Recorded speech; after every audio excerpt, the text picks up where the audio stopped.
to Horns of a Dilemma, the podcast of the Texas National Security Review, which is a partnership between War on the Rocks and the University of Texas at Austin. My name is Carrie Anderson, production editor for TNSR. Today, I'm joined by Joe Steeb, who wrote the article, Why Did the United States Invade Iraq? The Debate at 20 Years, for Volume 6, Issue 3 of TNSR. Joe is a historian and assistant professor of national security affairs at the U.S. Naval War College. Joe, welcome to Horns of a Dilemma. Thanks. It's great to be here. So in your article, you looked at the scholarship on why the Bush administration chose to invade Iraq in 2003. What made you interested in researching this particular topic? Well, originally I got into kind of my focus on Iraq for a couple of reasons. In part, it was sort of the formative experience for me of actually getting interested in foreign policy in general and in diplomatic history in general. I was a kid. I was 14 when the United States invaded Iraq, so I was just starting to read the newspaper, just starting to kind of watch the news. And so the Iraq War played a big part in me wanting to become a foreign policy scholar. As I got a little older, I gravitated to it because I thought that there were really interesting unanswered questions that I picked up on when I was teaching high school. So I taught a high school elective on the war on terror. And what I kind of noticed was that there was a lot of scholarship on the Gulf War, a lot of scholarship on sort of the 2 years before the invasion after September 11th, but not that much on the period in between. So I wanted to provide a deeper historical context. That's what led me to my dissertation and my book on the Iraq War, or kind of the deeper historical origins of the conflict. But when it came to this article specifically, I think it was a desire to kind of step back from, the many, many books and articles, the many debates that are going on there, and try to be sort of a referee and to say, here's where we're at after 20 years of thousands of pages of writing, lots and lots of debate. Here are sort of the camps and the different interpretations of this conflict. And here's why it actually matters, right? I think the Iraq War is still the most consequential foreign policy event of the 21st century for the United States. We're still trying to kind of develop what we're supposed to take away with it. Why did it happen in the first place? So I thought that the biggest contribution I could make was not necessarily another argument about why it happened, but more, let's zoom out and think about it historiographically. So that was three big motivations for wanting to dig into this. And did you get any particular type of reaction to the article after we published it? I think the reaction was actually just positive across the board. I think people liked that this was sort of a stock-taking exercise. I modeled it a little bit on some previous historiographical essays by people like John Gaddis and the political historian Alan Brinkley. I think people generally appreciated I do have my own interpretation of the Iraq War, but of sort of stepping back and trying to be an honest broker for this debate and hopefully having it be a touchstone for, the future of this and the evolution of this scholarship. Yeah, no, absolutely. I think it's a really interesting piece. I personally found it very interesting. And in your article, you suggest that there's a key divide in how scholars interpret the Bush administration's decision to go into Iraq, and that divide is between security versus hegemony. And I wonder if you could explain a little bit more what you mean by that. I'd be happy to. Just a quick caveat first. So this is a way to simplify a lot of very, very complex ideas into a binary. So there's a lot more complexity to these arguments that I'm able to kind of summarize in one article. But in historiography, you need those simplifications, right, to have productive conversations.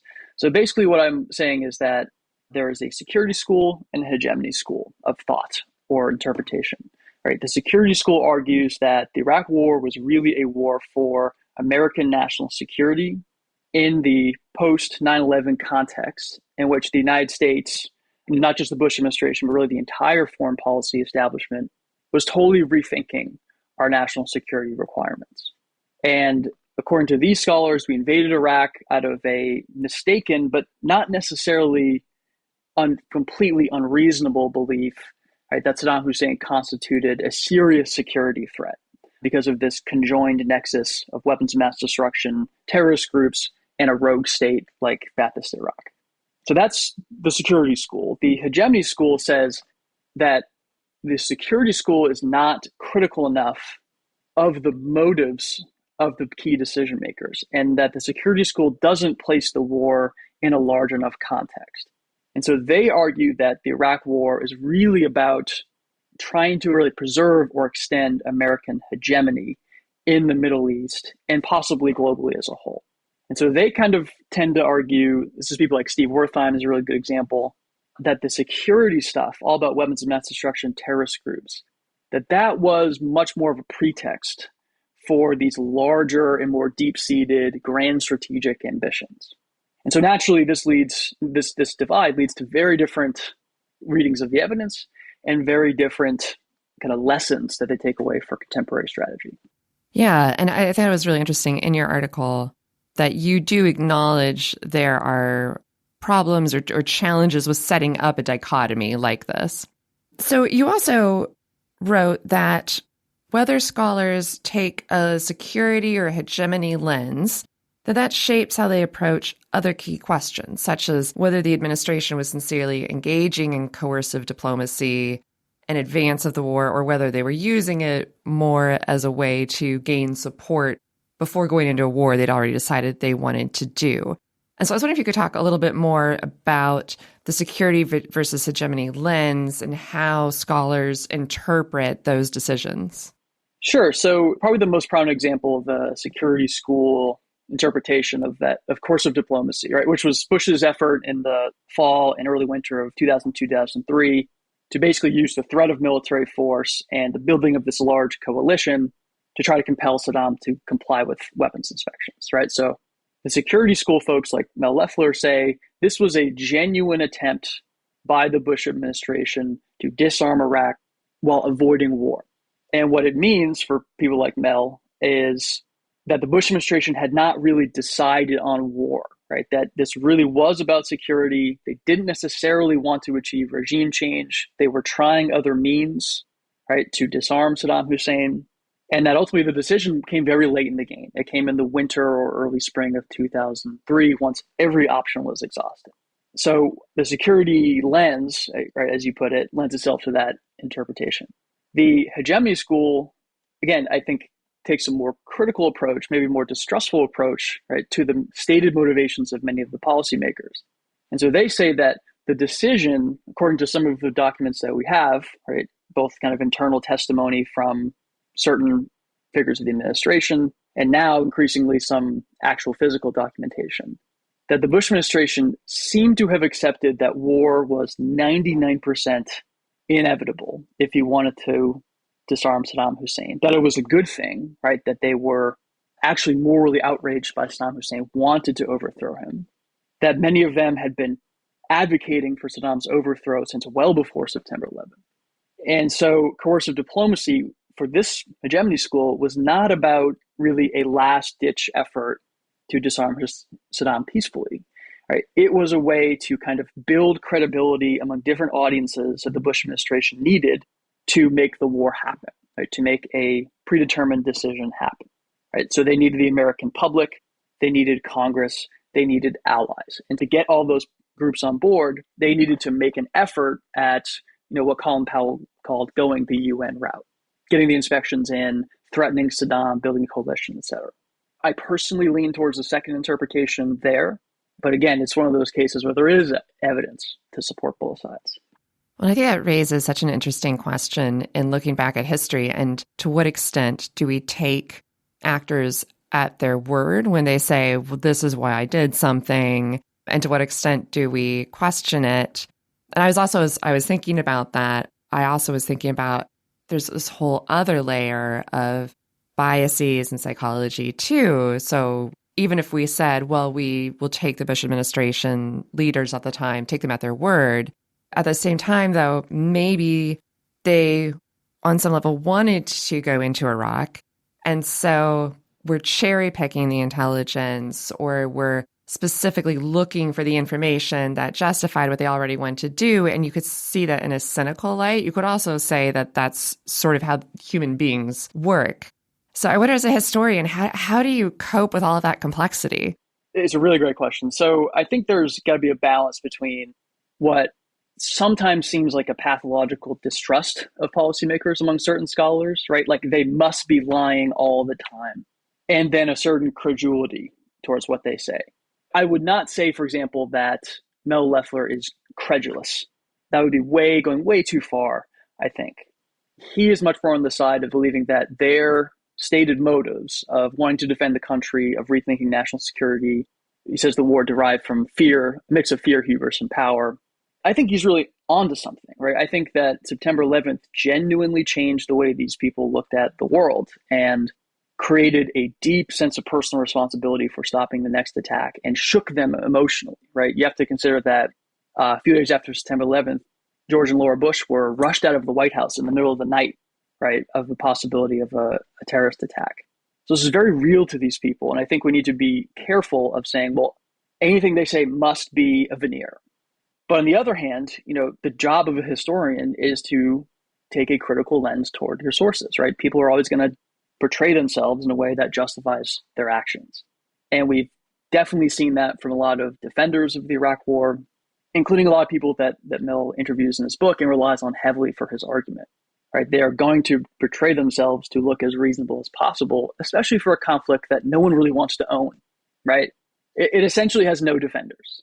I think on the 20th anniversary, there was one article in Commentary magazine defending the war. So that's always a balancing act.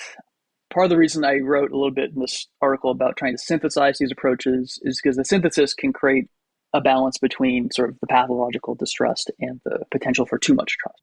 That's a really interesting idea of how to approach that. Another related issue, I think, is this is still a topic that is well within living memory. So I'll date myself here in that I was working at the Arms Control Association in the run-up to the Iraq War. So I was working in D.C. in foreign policy and in arms control. I had studied the Middle East. And so I have really specific memories of how the debate felt, how the different perspectives in the debate felt. I definitely have my own views of what happened.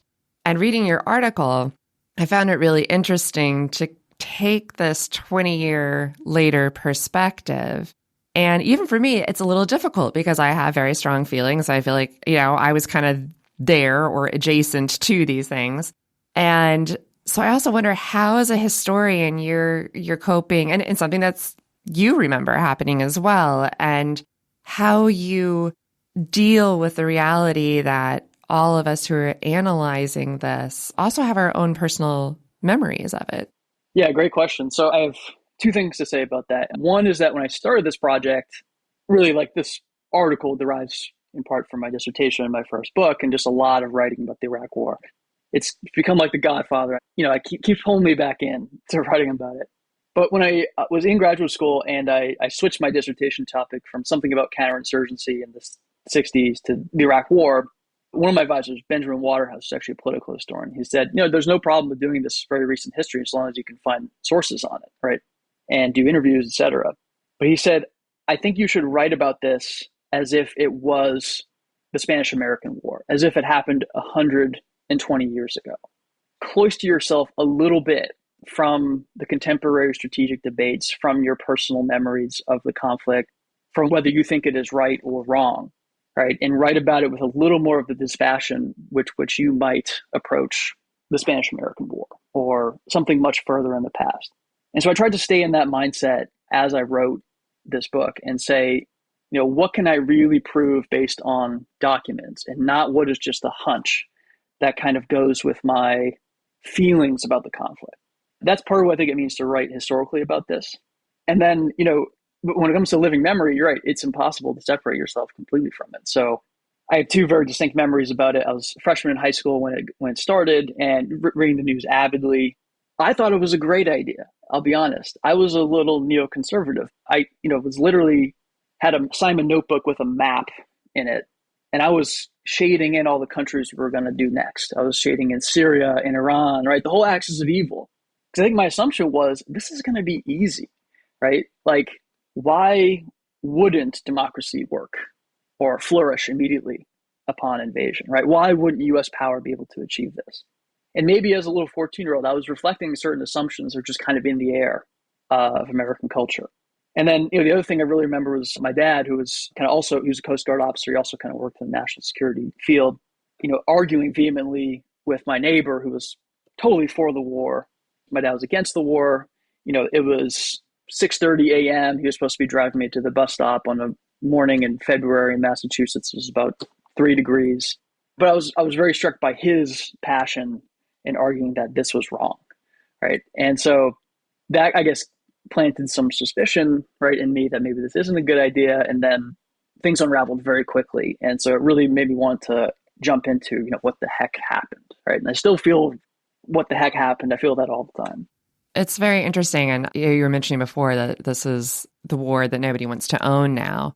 And I remember being in DC and working on foreign policy when there was definitely a debate over, should we let the inspections play out in Iraq, or did we need to do regime change?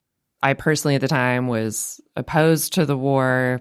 There was very little Middle East expertise in the United States at the time. When I had gone to college, there were like very few Middle East, almost no Middle East programs, which I know is kind of crazy now. That all changed after 9/11.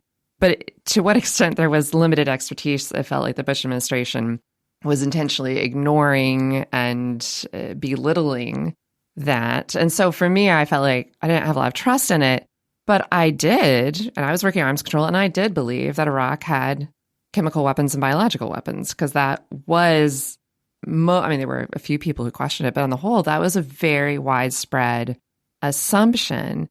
And a lot of people did support the war, and now we all look back and it's very different. And so I think that adds another layer of complexity to looking back at that it was kind of popular at the time, and now it's very unpopular. Yeah, that's important for the security hegemony debate, right? After we found out that they didn't really have a significant WMD program, the hegemony school kind of jumped on that and said, hey, well, this means that wasn't the real reason for the war. Well, you got to hold up a second, right? Even skeptics of the war, like Mearsheimer and Walt, for example, or German and French intelligence, right, were saying he probably has something, right? He probably has kept some capacity to produce these weapons, if not some stockpiles. Robert Jervis makes a really reasonable case in his book on, I think, what's called Why Intelligence Fails, that was a much more reasonable interpretation of what was going on than the truth, which was that he didn't have anything. And so we're still trying to unravel that disjunct, right, of how we missed that he had nothing. But anyway, that's one of the areas in which the security school, I think, has a really important point to say, right, is not reading what we found out later into the past. Yeah, no, that's such an interesting point. And I think that also gets into another question I want to ask you, which is, we talk about trying to learn the lessons of history, which is difficult under any circumstances. And this is a case where we have a lot of disagreement about what actually happened. And if we can't agree on what happened, how do we learn the right lessons? I know this is, gets to what you're teaching. And so I'm wondering how you address that in trying to draw valuable lessons as we look at the history.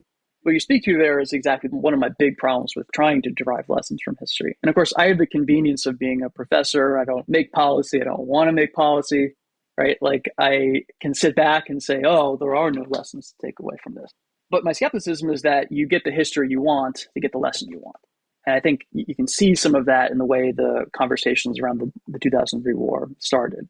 But my approach to this, I guess, I'll start bringing in my students here if that's okay. So I teach an Iraq War elective called the Iraq War Causes, Course, and Consequences. So the students come into it very much wanting applicable lessons, right, that we can take away from it.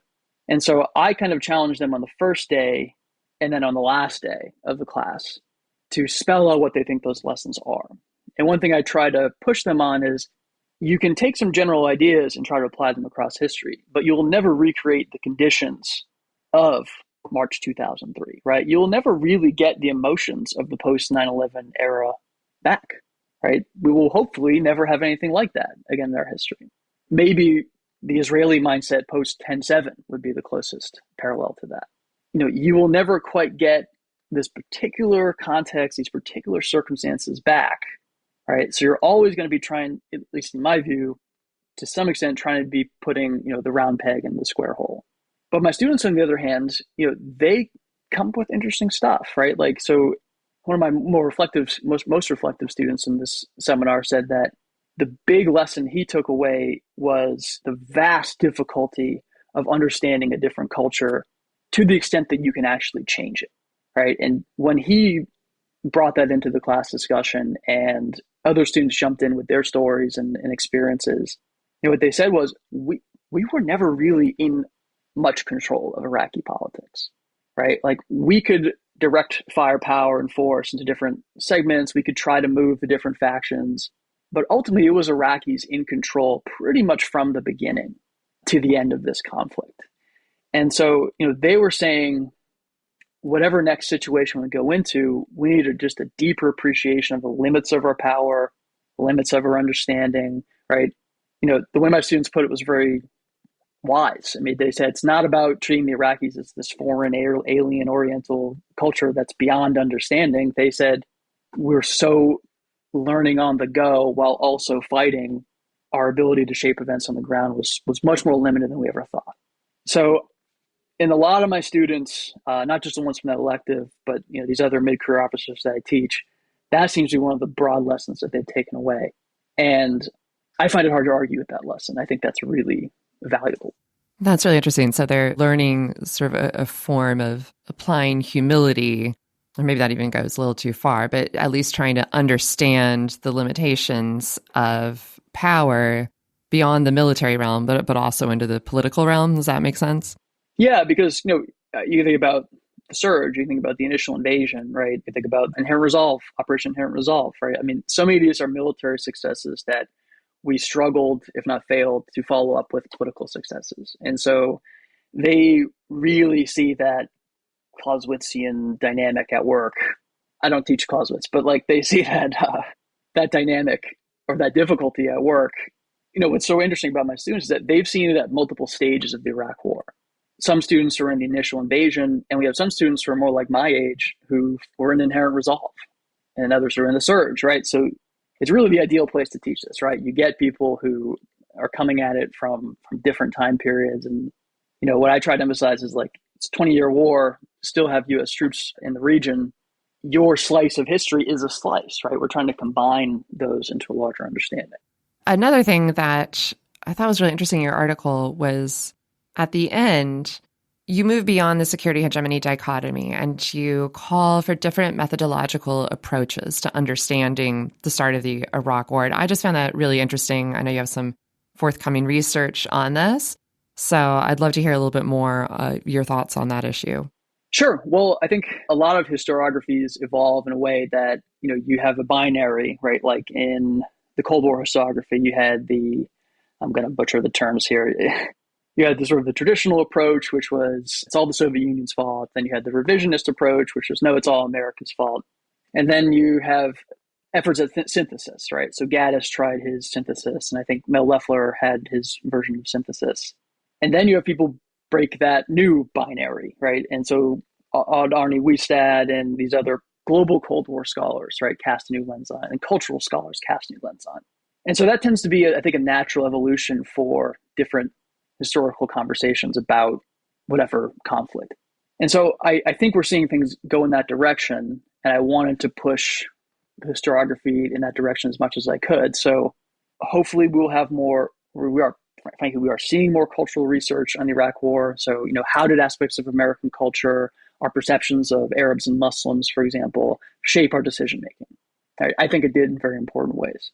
We're seeing more focus on the Iraq War as a global event, in which the nature of the international order was at stake, in which autocracies like China and Iran and Russia were watching very closely to try to figure out what was going to be the nature of American power in the post-Cold War, in which, you had these larger ripple effects from the Iraq War into the region, right? It affected our relationship with European countries. There's, I think, tons of fascinating work to be done on European perceptions of the war and reactions to the war. Because on one hand, I think maybe one of the myths of the Iraq War is that it was this unilateral conflict. When you look at the Azores Declaration and the Vilnius Declaration, there was major support in Europe for the Iraq War. Great Britain, Italy, Spain, most of Eastern Europe was on board with this war. In part because, especially the Eastern Europeans, they saw it as democracy against totalitarianism, as the liberation of an oppressed people, which, of course, in the Eastern European experience, that was very resonant, right? So I think there's a very fruitful work to be done. I'll call it a few scholars that I think are doing this. Zainab Quadri is a great one. She's at Yale. She's kind of working on basically international business and contracting and that its role in the Iraq War. Daniel Chardell is doing awesome work on using Arabic sources on the Gulf War as a global event. Sam Helfand's got a fantastic book about Iraq and the United States contesting for the international order in the 1990s. So it's definitely going in that direction. I think it can break the security hegemony binary a little bit. Mm-hmm. And also, you note in your article that scholars need to be careful not to assume that new documentation that may come to light will solve some of these disagreements over how to interpret these events. So I just wanted to see what you would say to other historians and scholars on that issue. The simple answer that doesn't really answer anything is just to say, try to strip away your interpretive frameworks and look at the sources more directly. I think historians make arguments through narratives, through stories. And I think that we try to laser focus in on the event and not so much on what are the lessons of this, what we need to take away from the present date.